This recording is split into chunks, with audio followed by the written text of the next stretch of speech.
እስከ ዲሰምበር 6 ወር ውስጥ ወርቅ ብቻ ኤክስፖርት ያደረግነው ኢትዮጵያ ከተፈጠረች ጀምሮ ከአምና ውጪ በአመት ኤክስፖርት አድርጋ አታውቅም። ሁሉ ነገሯ ማለት ነው።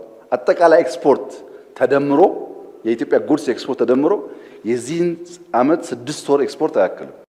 በዚህ 6 ወር ከሐምሌ እስከ ዲሰምበር 6 ወር ውስጥ ወርቅ ብቻ ኤክስፖርት ያደረግነው ኢትዮጵያ ከተፈጠረች ጀምሮ ከአምና ውጪ በአመት ኤክስፖርት አድርጋ አታውቅም። ልዩ ኃይል ብሎ ይሰበሰቡት አለ።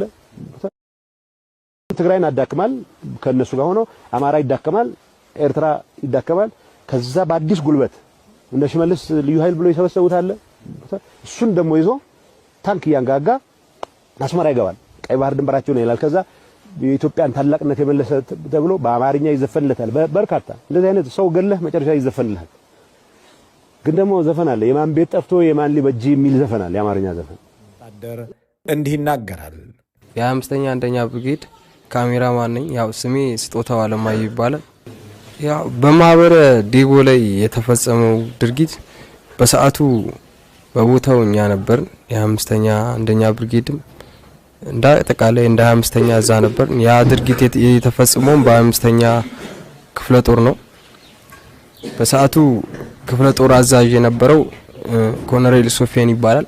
ከዛን እና እነዚህ ሰዎች እንደመጡ ሊገደሉ ከዛን ሴቶች በዚህ ግድያ ላይ እንዲደፋፈሩ ሴቶች እና ይምጡና አለ። እኔን ነው ነበር የላከኝ። በሰዓቱ እኔ ካሜራ ነበር። አንተም ቪዲዮን ይዘህ ትቀርጻለህ ለቪዲዮ ግብአት ይሆናል ብሎ እሱ እንትን አለኝ። ከዛን እሺ ብዬ ሄድኩ። ከዛ በሰዓቱ የገደሏቸው ክፍለ ጦር ዘመቻ አጃቢ የነበሩት እና የሶፊያን አጃቢ የነበሩት እና ሴቶች ነበሩ በዚህ ግድያ ላይ የተሳተፉ።